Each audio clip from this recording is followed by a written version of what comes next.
monde et bienvenue dans cette nouvelle rubrique dans votre série de documentaires, c'est Regard Éco. Laissez-moi me présenter, alors moi c'est Florent Novak, j'ai 17 ans, j'ai été en terminale ES l'année passée et actuellement je suis un double cursus éco-droit à Nancy 2.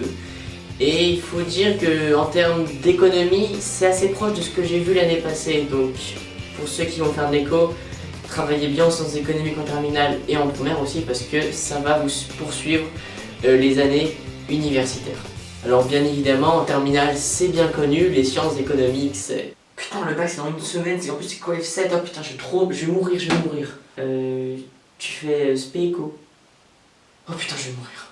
Et évitez tout ceci, autant rien apprendre du tout, c'est pas la peine d'apprendre la veille ou quelques jours avant le bac, c'est pas la peine. Surtout si c'est pour apprendre des choses que vous ne comprenez rien, autant laisser tomber parce que apprendre quelque chose qu'on ne comprend rien, c'est totalement utile, c'est du temps de perdu. Mais pour ceux qui ne comprennent pas certains concepts, certaines notions du programme en terminale, j'espère que ces vidéos vont vous aider parce que je vais aborder certains points du cours de toute l'année, certaines notions, les expliquer parce qu'elles sont pas simples et cette première vidéo est consacrée au premier chapitre de l'année, donc sur la croissance économique, et on va ensemble pendant quelques minutes comprendre ce que cela veut dire.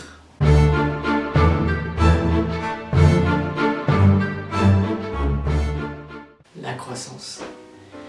Sacrée notion, hein. Bon, c'est vrai que ça peut faire peur au début, mais si on prend le temps de l'analyser, si on prend le temps de décortiquer ce qu'il y a derrière ce thème, alors la suite va tout seul, forcément, et tout le chapitre derrière va tout seul.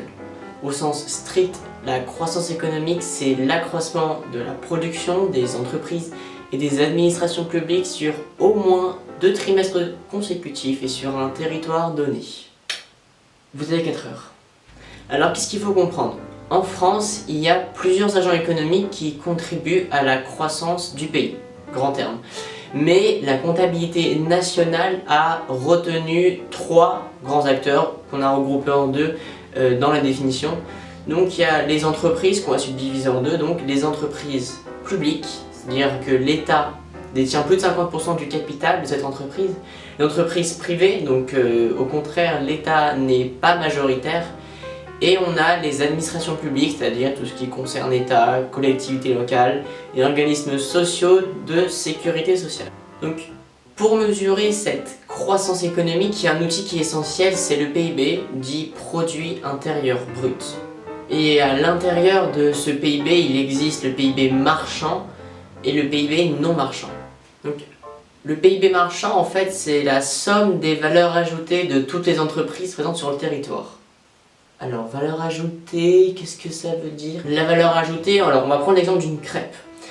La valeur ajoutée de la crêpe, c'est donc la crêpe, telle qu'elle est, moins les ingrédients. Donc en gros, c'est les machines, c'est l'entreprise, la main d'œuvre, voilà. Tout ce qui donne de la valeur à cette crêpe au-delà des ingrédients qu'on appelle les consommations intermédiaires. D'où la formule valeur ajoutée est égale production moins consommation intermédiaire. Et on a le PIB non marchand qui, alors lui, c'est une estimation de la valeur de la production des administrations publiques qui produisent majoritairement des services. Donc ici, on va se référer sur leur salaire. D'accord? Voilà, c'est un ordre de grandeur, les salaires, même si c'est pas exact, on se base sur le salaire. Et donc, le PIB peut être vu sous 3 angles différents, avec tout d'abord l'optique consommation, donc c'est consommation, investissement et exportation. Après, on a l'optique production, donc c'est la somme des valeurs ajoutées des entreprises présentes sur le territoire, même si elles sont étrangères. Et enfin l'optique revenu, donc c'est la somme des revenus primaires et secondaires sur le territoire. Et comme on l'a dit, cette croissance économique c'est un flux, donc c'est pas un stock. Alors ça veut dire quoi en fait? Ce qu'il faut comprendre c'est que les agents économiques produisent sans cesse des biens et des services, et pour mesurer donc cette croissance économique, ce qui est pertinent c'est de voir son évolution sur 2 trimestres consécutifs. Prenons donc l'exemple du cas français à travers ce schéma. Donc au 4e trimestre de 2014, les entreprises et les administrations publiques ont produit pour l'équivalent de 536 milliards d'euros en valeur. Donc en valeur, c'est-à-dire qu'on n'a pas ôté l'effet des prix, c'est-à-dire l'inflation. Et au premier trimestre 2015, cette production s'élève à 541 milliards d'euros. Donc autrement dit, ici, la croissance en valeur est d'environ 0,9%. Et donc en termes beaucoup plus concrets, les entreprises et les administrations publiques ont produit plus que le trimestre précédent. Alors il faut se méfier des confusions, notamment dans l'usage du terme croissance économique et dans l'usage d'autres termes dérivés. Alors bon, tout d'abord, il faut être clair sur un truc. La croissance économique, c'est un phénomène qui est macroéconomique, c'est-à-dire on ne pourra pas dire qu'une entreprise a connu un phénomène de croissance ou alors un phénomène de récession. C'est faux et bannissez ça de votre copie. Ensuite, on a ce qu'on appelle la croissance zéro. Alors, c'est pas que les entreprises et les administrations publiques ne produisaient plus rien à un trimestre donné, loin de là. C'est juste que, en termes de valeur, elles ont produit autant que le trimestre précédent. Par exemple, au premier trimestre 2015, elles ont produit pour l'équivalent de 541 milliards d'euros. Elles vont produire la même chose au deuxième semestre, donc croissance zéro. Et ensuite, on a le ralentissement de la croissance. Alors, là aussi, c'est assez technique, mais il faut comprendre que sur 63 ans, la France a connu une croissance pratiquement continue. Et pendant ces 63 ans, on a eu ce qu'on appelle un ralentissement de la croissance. C'est-à-dire que la courbe, elle a commencé, elle finit par devenir horizontale. Alors ça veut dire quoi? C'est-à-dire qu'en fait, pendant les 30 glorieuses, comme les historiens l'appellent, l'État français a connu une croissance moyenne d'environ 5% chaque année. Et à partir des 30 piteuses, donc là attention, c'est un terme auquel il faut se méfier puisque le niveau de vie a augmenté et la croissance est demeurée stable. C'est-à-dire qu'elle était d'environ en moyenne de 3% chaque année. Donc on vérifie si on a bien tout compris depuis le début de la vidéo. Donc la croissance économique, c'est l'accroissement de la production des entreprises et des administrations publiques sur au moins 2 trimestres consécutifs et sur un territoire donné. Donc on l'a dit, l'outil retenu par la comptabilité nationale, c'est le produit intérieur brut, dit le PIB. Et il ne faut pas confondre croissance économique à croissance zéro, ralentissement de la croissance. Et dernier élément, la croissance économique, ça se mesure en euros ou alors en pourcentage si on parle de taux de croissance. Bon alors soyons plus concrets, comment en France est-ce qu'on a contribué à la croissance économique ces 20 dernières années?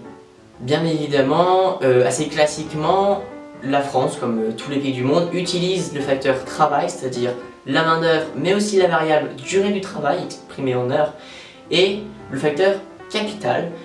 Mais en France, celui-ci contribue pour une faible part, même pas la moitié. Alors oui, certes, il y a eu une augmentation des facteurs de production, à savoir le travail, donc hausse de la durée du travail et de la main-d'œuvre, ainsi que le capital, mais il reste pour plus de 50% un résidu, mesure de notre ignorance selon Solow, et qui s'appelle la productivité globale des facteurs, c'est-à-dire les améliorations des conditions de production, savoir les flux tendus, mais aussi les innovations de produits et de procédés qui ont facilité l'activité des entreprises, les infrastructures de transport et de communication, donc là il faut féliciter l'intervention des pouvoirs publics, et enfin une main-d'œuvre de plus en plus qualifiée. De ce fait, on parle en France d'une croissance qui est intensive, à savoir l'efficacité de l'alliage entre les deux facteurs de production, le travail et le capital. C'est quand même très notable en France et on ne trouve pas ça ailleurs. Et comme on l'a dit, cette croissance est aussi favorisée par les institutions sur 3 grands domaines, mais on pourra en citer d'autres. Tout d'abord sur la protection des innovations au travers des dépôts de brevets qui durent 10, 20, voire même 30 ans.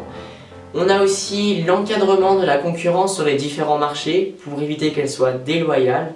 Et enfin, on a l'encadrement de la valeur de la monnaie, c'est-à-dire qu'il faut qu'elle soit la plus stable possible et c'est quand même très important dans une économie comme la nôtre. Enfin, et c'est une petite ouverture qui est presque hors sujet, mais je voulais vous en parler, c'est que certaines personnes pensent aujourd'hui que nous sommes arrivés à un stade où nous avons épuisé toutes nos capacités de production et toutes nos ressources, de sorte qu'on ne puisse plus produire toujours et toujours plus. C'est-à-dire que la croissance infinie n'existerait pas. Il faut noter que Kenneth Boulding l'avait déjà repris dans une citation de 1950, c'est-à-dire « Celui qui croit que la production est infinie dans un monde fini, c'est soit un fou, soit un économiste. » Et si on l'appliquait aujourd'hui, on peut dire qu'elle avait totalement raison. Et que les taux de croissance très faibles que l'on connaît en France, c'est peut-être significatif de la fin d'une ère, d'une production infinie encore et encore, et qu'il faudrait penser à de nouveaux indicateurs économiques, ou du moins corriger l'indicateur du PIB qui, selon pas mal de personnes, est fortement imparfait. Et donc ces personnes qui croient en ces affirmations, c'est ce qu'on appelle les penseurs post-croissance. Et j'en fais quand même un petit peu partie. En tous les cas, merci à tous de m'avoir suivi, merci d'avoir consacré un peu de votre temps pour comprendre cette première partie du programme de terminale. Alors si vous avez des questions, si vous n'avez pas compris certains points de la vidéo, n'hésitez pas à me les poser en commentaire ou alors en m'envoyant un mail à l'adresse ci-dessous. N'hésitez pas à la partager, à la faire connaître à d'autres camarades parce que ce serait quand même super cool que tout le monde en profite et ça me ferait très plaisir. Après, n'oubliez pas que vos profs sont là pour vous aider. Je ne suis pas prof par nature, je suis là pour expliquer des grandes idées, mais vos professeurs sont bien évidemment les mieux placés pour répondre à vos questions. Donc n'hésitez pas à aller les voir et à leur poser des questions. Quant à moi, je vous retrouve très vite pour une nouvelle vidéo d'un œil sur le monde, mais aussi une nouvelle vidéo de Regard Éco. Ça va suivre dans quelques semaines, je pense, et ce sera sur la crise. En tous les cas, je vous souhaite une très bonne soirée, une très bonne journée, et on se dit à bientôt. Salut!